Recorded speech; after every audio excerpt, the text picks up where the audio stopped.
Namaskaram, all of you. So, day two of the Soil Sadhana.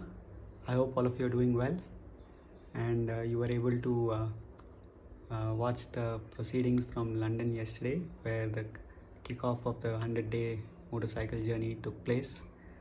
So, it's been, wonderful to see so many people who are involved behind the scenes and in supporting in making this happen. For example, people who are blogging and doing video editing and photography, etc., just to see that though we may be miles apart, we can still catch up with what's happening over the next 100 days. So I wish to acknowledge all those volunteers who may have a very hectic schedule the next 100 days, and they are working tirelessly just to see that how we can all stay updated and to be a part of this movement. So today I just thought that I could address a certain concern which someone came up with.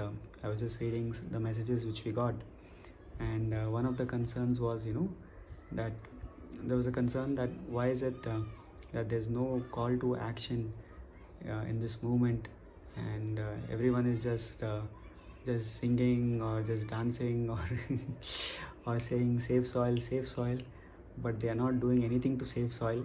There is no call to action, and because of that this movement may not be successful because there's no call to action. So let's look at this and see, because what happens is sometimes we may be able to see the picture only so far ahead, but it takes a certain vision and insight to see the larger picture, that what is in store. This may be just step 1 and 2 of of the larger journey, and we may just lose sight of that and think that okay, how is this going to lead to that. Same thing happened for the Rally for Rivers movement as well. People just thought that how will just giving a missed call make any impact whatsoever. Will my tap start flowing again if I just give one missed call? Will will the rivers be flowing with 100 crore missed calls or whatever else you're targeting? So that is what the contention was. People always think that how is what they are doing right now immediately lead to any result. So it's not about short-term action here. So one needs to understand that this is not something which has happened overnight. The Save Soil movement is not something which started today or yesterday. This is something which has been the seeds of it have been sown from last 30 years, from the time Isha started. You will see that different things have been done which have just led to this, whether it's the Project Green Hands movement, or whether it's the Rally for Rivers or the Kaveri Calling, or the FPOs, the farmer producer organizations, and even the yoga programs, and the outreach activities like the Action for Rural Rejuvenation, etc., or the farmer programs. All these things were in terms of they were just like planting seeds for this thing to flower. And we are at a certain point now that if we do the right things, the whole world can sit up and listen. So if it was just about taking action and doing a few things, like maybe putting your hands in the soil every day and sitting on the floor, or growing organic fruits and vegetables, if it was just about doing something simple like this, and if that could transform the whole world's policy about soil, if that could make a huge difference, then we would have done that. But right now the focus of this movement is not to just inspire 1 or 2 people out of, let's say, 100 people to sit up and do something. The focus of the movement is how to inspire large scale policy changes, how to inspire nations across the world to implement changes which can reverse soil degradation. So if you are aware about this, Sadhguru is trying to meet heads of nations of the heads of nations across this journey. He's trying to see how he can connect with people who can make an impact in terms of changing the country's narrative and also changing the country's policies. And also they are handing over policy documents to them which contain specific measures which the country can implement, which that particular country can implement based on their geographical location, based on their latitude, longitude, and their climate, etc. Because this is not something which can be like a uniform policy which everyone can adapt in the same way. Based on the geography, based on the climate, based on so many other factors, you may need to do things differently. So so much of background work has gone is being done where wherever Sadhguru is going, and you may have come across a recent blog post where he was meeting leaders of the Caribbean nations, and he handed them the policy copies in terms of what they can do, and they signed MOUs with these countries so that they can make large scale changes in the policy. So if something like this has to be done, then the movement has to be very simple. If it's not something which has to be, it cannot be very sophisticated or complicated, where people start wondering, oh, if this has to be done, then anyway I am doing this is not applicable to me. Or oh, this recommendation, this I shouldn't do, because anyway we are in a place where there are so many trees, so why should I plant more trees? So it's not like this. So if something like this has to reach across the world, so the movement has to be designed where everyone can reverberate. And in terms of action which needs to be taken for each country, it may be specific based on their location and so many other factors. So it's not that it's not taken care of, that this movement doesn't have any call to action, and it's only about song and dance and social media and everything, and there is nothing concrete in terms of what people are going to do. So you may think like that, but it's just that you may not be able to see the deeper meaning and narrative around what is being done. So I would just request that if you have such concerns, to just be patient and see how things will turn out, because it needs a certain insight and capability for someone to come up with something which can work across the world. It's not just about a nation or something. It's about seeing how we can inspire more than 3.5 billion, more than half the world's population, to sit up and make changes.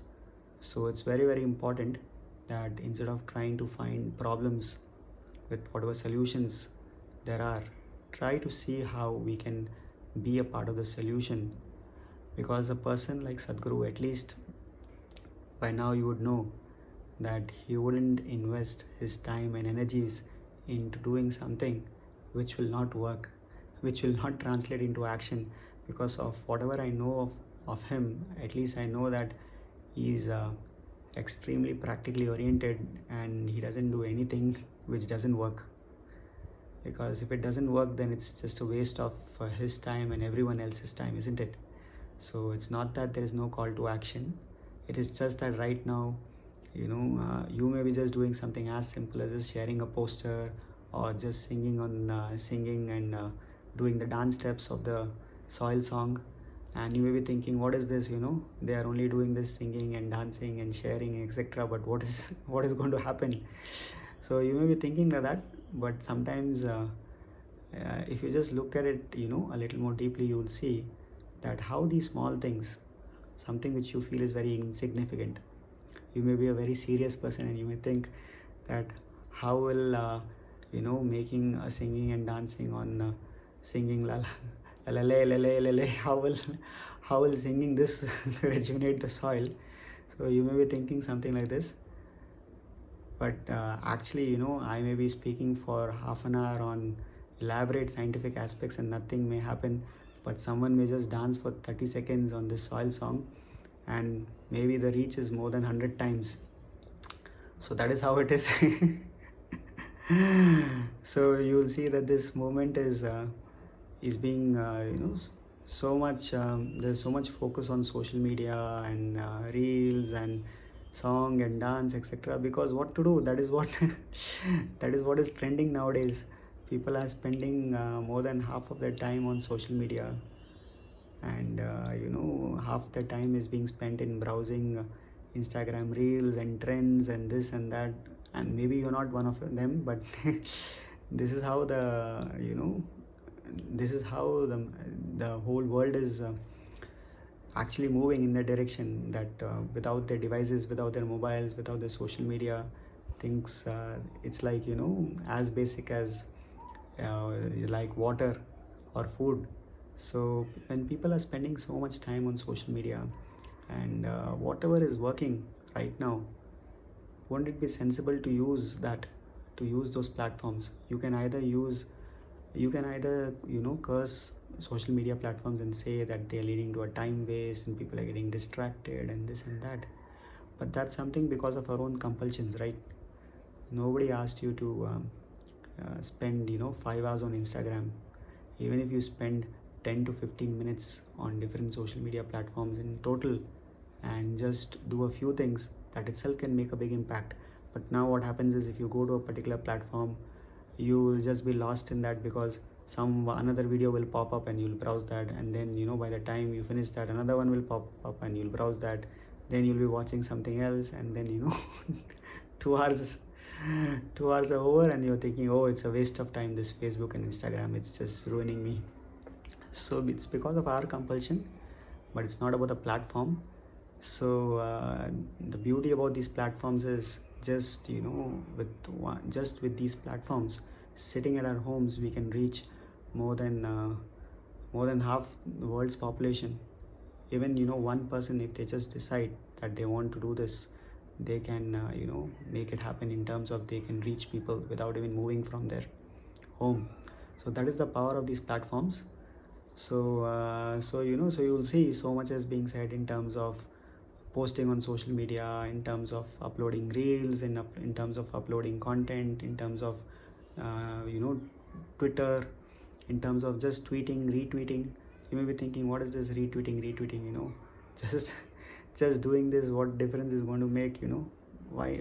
Let me just go and put my hands in the soil and do something concrete. Why should I just do this tweet and this and that?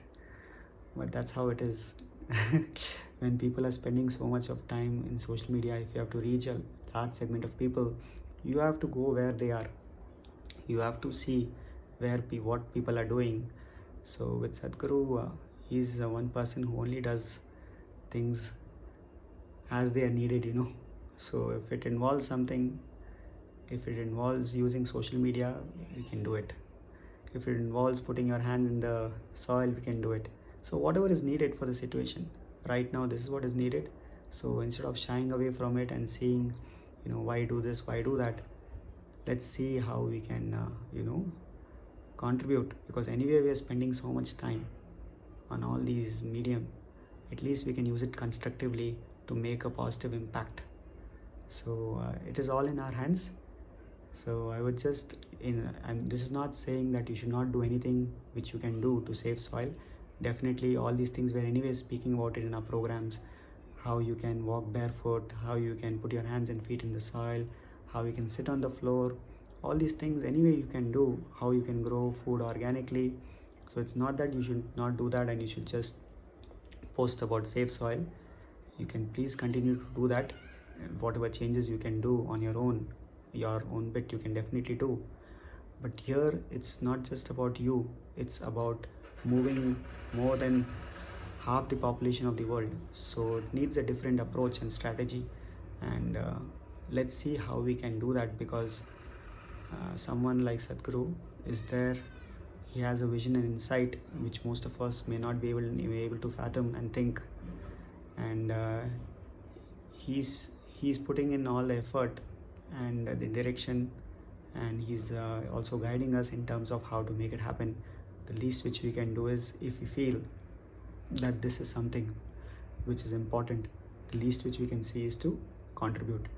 So I hope all of us can keep aside our differences and see how we can contribute and make this happen. Because at the end of the day, all of us came from the same soil and we'll go back to the same soil. So at least soil should unite all of us. So I hope this happens. Namaskaram. Thank you.